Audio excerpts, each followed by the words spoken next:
Labadiena, gerbiami visaginiečiai. Žinot, jau nuotaika turėtų būti kalėdinė, nes šią savaitę įžiebėme naujametinę miesto eglutę. Ateina tas laikas, kada norisi prisiminti viską, kas geriausia ir palinkėti vieni kitiems tik pačių geriausių metų, geriausios nuotaikos, geriausios sveikatos. Tačiau vis tiek žmonės, kai kurie labai susirūpinę, ne visada man asmeniškai aišku, dėl ko taip reikia susirūpinti. Tai vėlgi tas pats projektas, taip vadinamas kalnelio projektas. Noriu priminti, kad viską darome, kad būtų kuo daugiau tokių žaliųjų projektų, kur žmonės galėtų pailsėti, praleisti savo laisvalaikį ir pabūti kartu su draugais, su savo vaikais, su savo anūkais. Taigi priminsiu, kaip atsirado šis projektas, jau nebekalbant apie tai, kad gruntai buvo vežami, jau čia pasakau. Bet projekto idėja buvo atsiradus jau 21 metais ir buvo pristatyta pati idėja visuomeniai, po to buvo pristatyta tarybai ir taryba patvirtino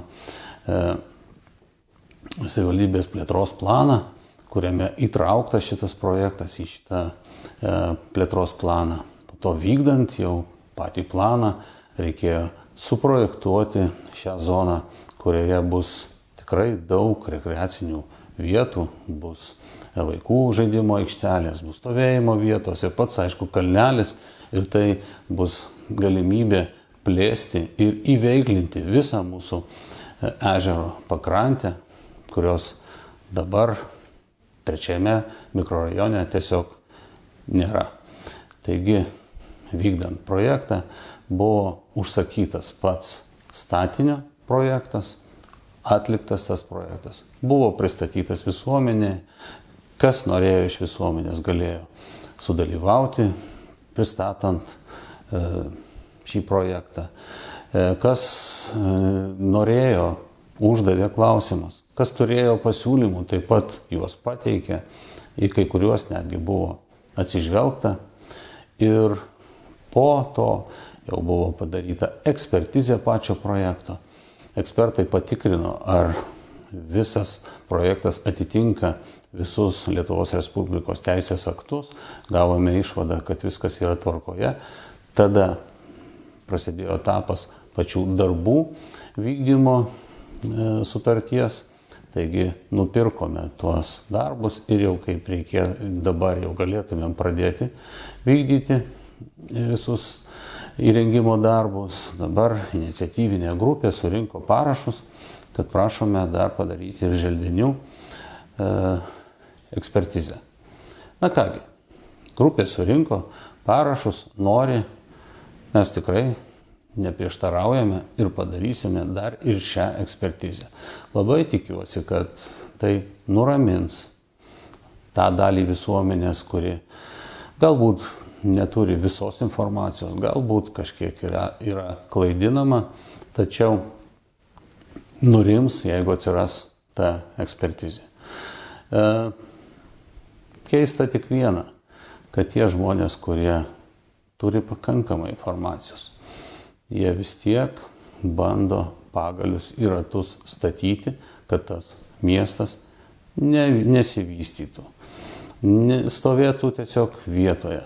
Ir tai yra tikrai negerai, nes kartais man asmeniškai pačiam ateina mintis, jeigu tokius žmonės grąžinti į tuos laikus, kada reikėjo priimti sprendimą dėl atominės statybos, dėl mūsų miesto statybos, įdomu, jie sugebėtų iš vis tą sprendimą priimti. Nes taip pat buvo statomas miestas miške, taip pat atominė elektrinė buvo statoma miške. Reikėjo priimti sprendimus dėl tų pačių medžių iškirtimo. Reikėjo priimti sprendimus dar sunkesnius, kada buvo iškeldinami žmonės iš savo gyvenamųjų namų. Ir tuos sprendimus reikėjo priimti vardan mūsų visų ateities. Taigi, ne tik tai, bet ir dar vienas aspektas. Tie žmonės net nesusimąsto, kad tokiais reikalavimais jie stabdo darbus, bet kurie išsilieja ir finansinė prasme. Dabar reikės susimokėti už pačią ekspertizę. Galimai tai įtakos ir darbų atlikimo terminams, kas irgi finansiškai gali atsiliepti. Tai ar tikrai tie asmenys supranta, ką daro? Tikiuosi, kad taip. Ir tikrai ne dėl mūsų miesto, ne dėl mūsų gyventojų. Taigi padarysime ekspertizę, tikiuosi, kad tai nuramins bent jau dalį visuomenės ir tikiuosi, kad tikrai viskas pas mus bus gerai.